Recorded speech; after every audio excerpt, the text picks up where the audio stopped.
and welcome to The Talk with Tariro, a program that brings you health, social development issues pertaining to us as a nation of Zimbabwe. Today on the show, we are looking at an issue where, as a country, we continue witnessing an increase in terms of teenage pregnancies. Adolescent girls are dropping out of school, despite the government government has rolled out comprehensive sexuality education, which allows girls to actually go back to school after delivery. We have a number of girls who are actually not even going back to school. So we want to go and look at the root cause. Why are we still continuing to witness an increase in teen pregnancies? We do know COVID-19 happened, and a lot of girls, that was one of the key drivers in terms of the idleness that was there. So we are looking at just empowering our girls for them to understand their bodies. And then when teenage pregnancy happens, how do we assist young mothers?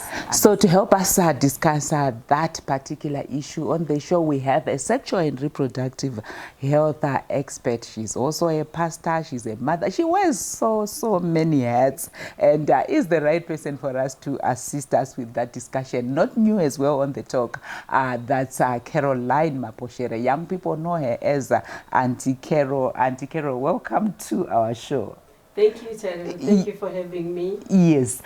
So when we're looking at the issue of a young person, young girl, understanding their body, linking to the issues of teen pregnancies that I was talking about, what is the importance of understanding one's body? Terry, it's so important that young people, both young boys and young girls, understand their bodies. Because during adolescence period, that's where they go through puberty. And during puberty, there are so many changes that happen to their physical, social, and sexual beings. So they need to understand what's happening to their bodies. Some of the things they really will not understand what's happening because the things will be happening inside. And people outside, their parents, the teachers, and everybody else may not even understand what's going on inside that body. So the owner of this body needs to understand what's happening, because there are a lot of myths and misconceptions around sexual and reproductive health, especially when someone is growing. People will see someone, the physical changes that happen, for instance, with a girl, the breasts start coming out, and they come out at different ages in life. And people will start having different theories to say, oh yeah, let the boys touch them so that they grow. If you don't understand that you must go through this, then let the boys touch.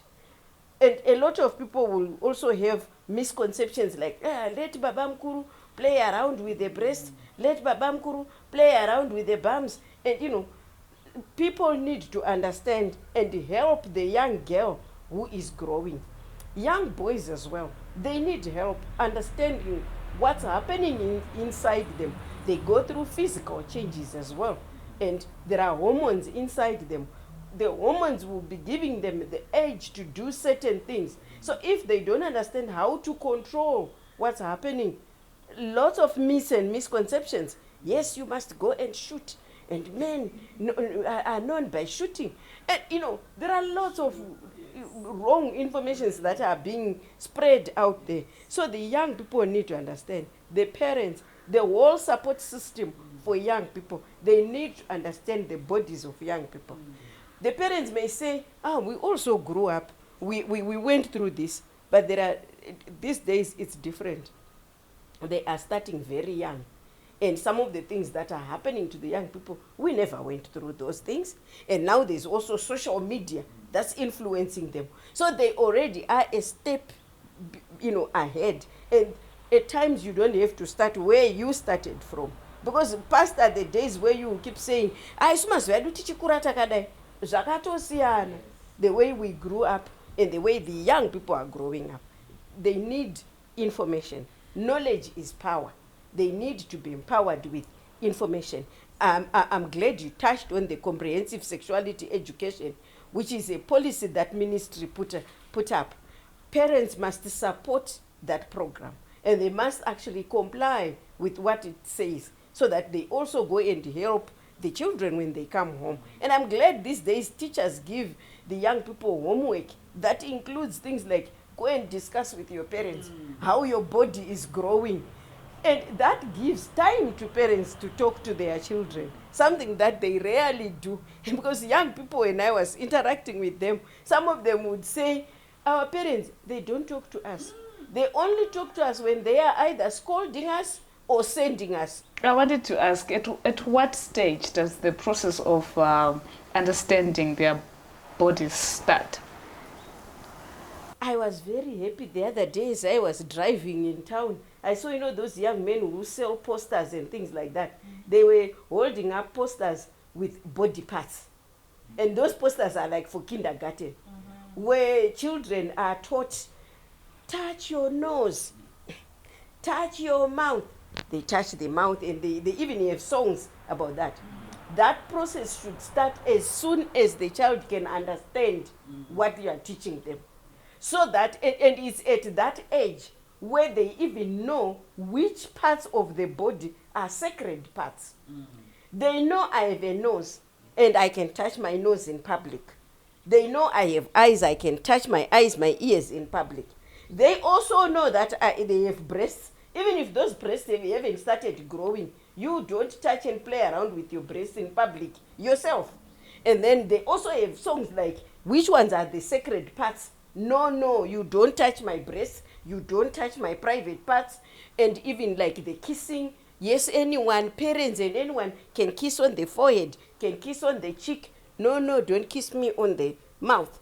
So as early as when the child can understand, and this is both boys and girls who must be taught which ones are the sacred parts of the body, what can be touched in private, what can be touched in public, by who. As early as when they understand that. When these body parts are now growing, different things happen. Not much happens to the eyes and the nose and those things that are, exposed for everyone. But certain things begin to happen to, like under the armpits. The little girls and the boys, as they get to puberty, they grow hair. They need to understand this hair is going to keep growing. What do I do to keep myself clean? How do I take care of myself with the changes that are happening to me? So, and you have to keep teaching them at every stage, new things at every stage. So there are targeted messages. When they are young and small, understanding their body, it's about who touches what and what can be done. And even as little boys and girls, we just had COVID. They had to be taught that they must wash their hands. What needs to be done when? So when you say at what stage, it's at every stage. There's a message for every stage, targeted messaging. Indeed, there is a message at every stage. And what she has said is exactly what comprehensive sexuality education is doing, teaching young people age-appropriate information about their bodies. Join us after the break as we continue with this discussion.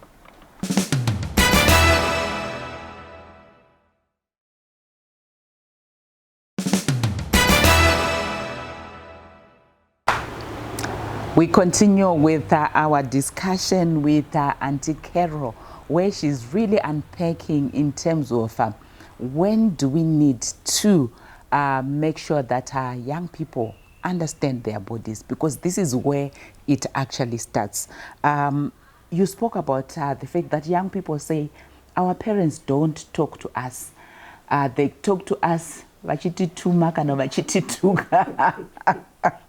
and my next question is, what role can parents play in making adolescents understand their bodies? Because oftentimes it's very easy when I'm talking to somebody's child. When it's mine, it's very difficult. And you are saying it has to start from a very young age. And in our culture, we've got things that we say, you can't talk to your child about this. This is sacred, this is taboo. But here you are saying we need to play an active role as parents. We really need to play an active role, Tariro. And you start by informing yourself.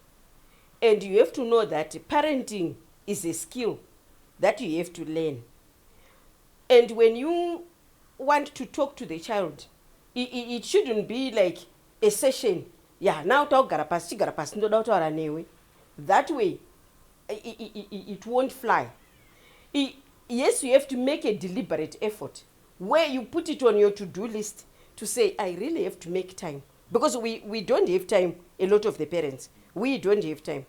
You also have to make now you have to make a deliberate effort that I must talk to my child and make it spontaneous. You have to make it flow with other conversations. And you want your child to also talk to you. You don't just want to talk to them, but you want to have conversations. And so the environment and the atmosphere has to be enabling so that this child can easily ask questions and can easily bring up what you even haven't said. So you have to be informed about what's happening to the child's body. Because if it's I don't know, when the child is asking, Mama, what are hormones? I don't know. Daddy, what are hormones? I don't know. When you feel you don't have a proper explanation, so you must search for that. Thank goodness these days we have Google, right?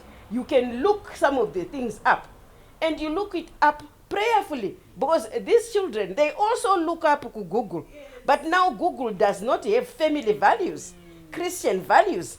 Google doesn't have all that. Now you have a home that has a set of values, which is, the importance of family, right? However you define family as, right? So that information has to be within your set of values. So inform yourself as a parent. What is the school teaching the children now? Find out the kinds of homeworks, because some of the homework includes like go and discuss with your parents about your body. You don't know that the child was supposed to discuss that with you, and they were too scared to ask you. Or the one time that you talked about body, you were probably beating them up to say this body is not being washed and what have you. So teach yourself about what it is that you must be now telling the child or talking to the child about. Give the children space to ask you, and be open so that they can also tell you what's happening to their bodies. Some of them are abused under your nose and you don't know, because you are not giving them time to say, you are saying this is not to be touched. You are saying this is, but Uncle so and so, or Auntie so and so. We hear of children that have been abused by maids and, the people that are around us, the people that we entrust our children with. And at times this has been going on for ages without the parents knowing. So the role of the parent is to, when the child is young, as they are bathing the child, they talk about the parts and they ask about, so what has been happening? So who has been, have you touched someone? Did someone touch you? And because your child may not just be a victim, but a perpetrator where you don't know. So that even at crash, they are the ones who are busy pulling or sticking, things into other kids' things. So you want to talk about that, so that comes up, because this child is doing it out of ignorance. Yeah. They just think we are playing. So they need to start from a very early age, where we know we are busy. Auntie Bath is the child and whoever is helping you, but do it yourself one time, and as you are doing it, make it play time, make it talk time. And the talking, you can be in the car, driving to wherever. Most of us just have our radios on, and we are not even talking to our children as we go to drop them. Talk about, switch off the radio and talk. What's happening? So what is this? Oh, that part is itchy. Why? What's happening? What's growing there? Cancers have grown on children without parents knowing or noticing. So we need to be informed as parents and as the children's support system. There are church programs that help. We must also encourage our children to go to those programs where the peers talk about those things in a setting where we have the values that we want our children to keep with. Well, I like the articulation. I would like to ask, how does this whole process aid to the growth of teenagers? It's not a one bullet thing that helps. It's a number of things. Because, like I mentioned, at puberty, there is physical growth. So with the physical, you can see what's happening, you talk about it, you use those posters as they are young. With the social, it's more than just you, because your child is interacting with more than just the parents. It's the teachers at school, it's the people at church, it's with the neighbors within the community. And we have expectations, you know, in our neighborhood or in our culture, as a child is growing, that at this point you are greeting people. At this point, this is what is happening to a child as they are growing. So the social development of this child, we enable it, and the social changes that will be happening are, you know, where you are now saying, who do you interact with and why? Where we are now saying, you don't talk to strangers, you don't do this to this, you don't touch other people, you know, and then the psychological part, the emotional things, and they are now becoming aware of themselves as sexual beings. You must talk about it, because they will begin to feel attracted to people in a different manner from the way they like tete and whatever. That attraction can, you know, is now sexual, where they are now saying, hey, I like to be with so and so, not just to discuss mates, but like to be with so and so. You know, something in my body just says, you know, I feel good, or I feel something inside me happening.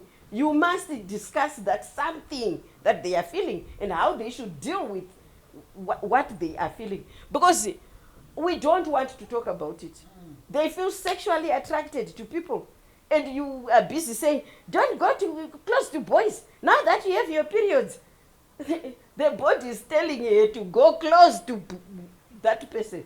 The body is telling them to go close to someone. It's the hormones inside, which is the hormones that also give the parents the desire to be with each other. So you want to discuss that with your children. Find a way, a healthy way to talk about it without you losing uno. We know in our culture some words you can't just go saying that word. Find a word and words that you come up with as a family to talk about that, and help them, you know, with that process as they grow. They will respect you, and they will respect when they see you and they kissing, when they see adults doing what, they know this is natural.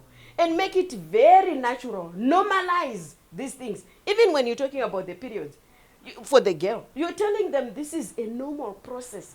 Every woman should do that. And every woman, president, prisoner, everybody, good or bad, there are natural things that happen, so that they don't feel bad when they see blood. So that they, even, we are talking to both boys and girls, so that even the boys, when they see a girl, she has blood on her dress, they normalize it. They don't have to laugh at someone. It's a natural and normal process. And you actually talk to them about how to be supportive to each other when that has happened. All right. That's Auntie Carol for you. Deep information really coming out. She unpacked one thing that we often not talk about, do not talk about, where she's saying sometimes your child is actually the perpetrator and they are doing that unknowingly. Also the fact that we need to normalize these conversations. Once we go through that process, we will get somewhere. So after the break, we would really want to look at the sexual and reproductive health decisions that are linked to understanding your body. Join us.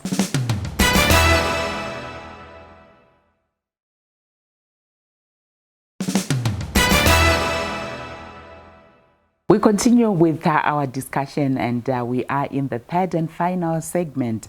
Auntie Hero, when we are looking at all these issues that we have spoken about, when a young person gets to understand their bodies, you spoke about all these changes that happen to both the boy child and the girl child.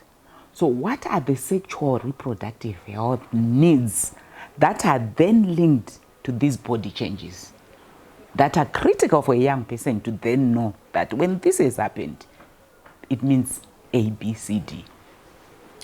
Tariro, the needs, like I said, are different. The needs are, you know, age appropriate. At different times, they need different things. The first one that I always start with is information. And this information has to come from, you know, all the angles. And it has to be correct information. Because they get information from social media. They get information from their peers. And that information at times can be not so good and may not be what you want your child to go around with.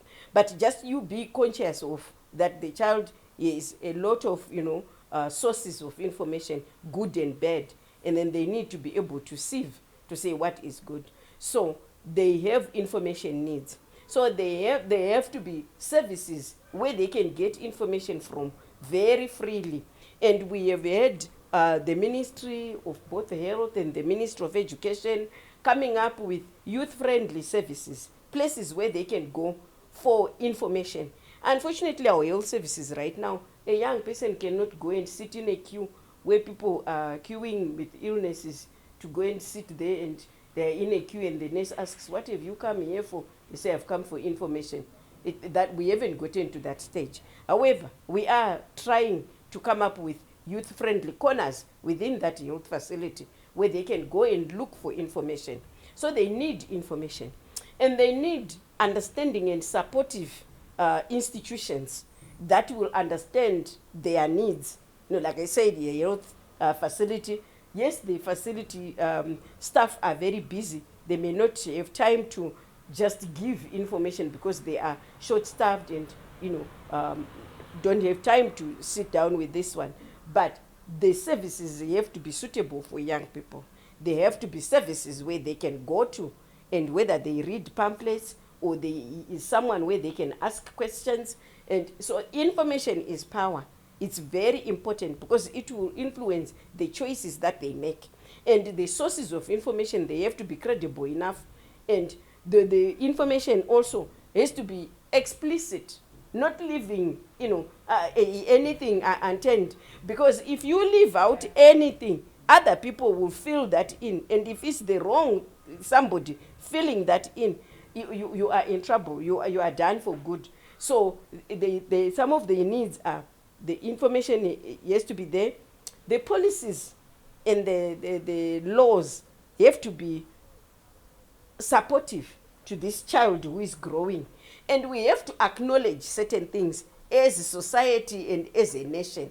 I know people will start saying, hey, this one is crazy. You now want us to have family planning facilities for young people. They need supportive policies in the laws, because we may, want to hide it, and we don't want to acknowledge it as adults usually. We don't want to acknowledge that young people are having sex. We don't want to acknowledge and say, even as parents, or as pastors, or whoever we are, or teachers, but they are doing a lot of things. So we need them to have explicit information and have them go to services which are welcoming and which accept and acknowledge. We don't want them to do it, but they're doing it. So we have to approach it with that angle to say, fine, this is what is happening. What can we do about it? So they need access to family planning contraceptives. They need access to that. And we have to avail those and everything, all the methods that we can think of that young people can use. They need a supportive environment, like they need supportive teachers who are counselors, who can actually help them through the decisions that they will be making, because they need to make responsible decisions. They also need to be exposed to positive role models amongst the young people. There are young people who have good values, who make good choices, who have done well. So they need to be exposed to that, so that they see and emulate. And they need to see, young people learn most from us as models. They learn from what we do more than from what we say as adults, whether teachers or parents. So they need to be exposed to all that for them to be able to make responsible choices. Well, as we wrap up, I would like to ask, how can we empower parents to also understand about this whole process and to push the narrative? The parents, firstly, they have to acknowledge that we have a mammoth task. They should not trivialize this problem or think, oh yeah, it's for next door, or think, they do their. Because kids grow. Whether you do something or you don't do anything, they'll just grow. You don't leave them on cruise control where they are on autopilot. No, they actually can deliberately influence the direction in which the children are growing. They have themselves be informed. They must be informed so that they can correctly and appropriately, give the young people information. They must acknowledge the growing children as beings who have different feelings and different perspectives from their own. Because when they start these conversations, if there is a big disagreement, and if the parents start saying, we never saw this when we were growing, remember I was also a young girl, and your way is, this child could be very different. And the things that they are now exposed to are very different. So you don't argue with the child. They may be going in a really opposite direction from where you want them to go, but you don't win by arguing with them. When you want them to see your perspective, do it gently and do it with wisdom and do it prayerfully, because it's God who helps you to mold this person. So you want to do it, cautiously and allowing them to be them, yet in an informed manner. So the parents must look for information, and like I keep emphasizing on parenting skills. It's a skill. It's not going to come on its own. And they must also seek help from other people. How do I do this? How have others done it? What should I, be doing or saying to my child? And expose them to other children whom you feel have done well. Let them go and speak to those, and you also go and speak to the parents of those ones.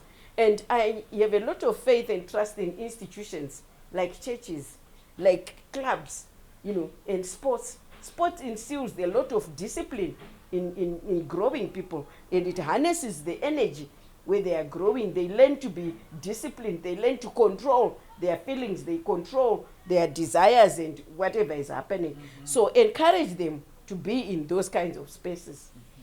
Well, we still have a lot to talk about, so definitely we will invite Caroline again on the show, particularly on that issue of parenting skills that she's speaking about, what we would want to see as a country. We will find another episode where we will unpack the issue of the teen pregnancies that we have, and young mothers, how best can we assist them, because what we would want is for them to continue with their education. So until we meet again next time, this is still a discussion that's hanging. We will bring it back again. Join us again next week.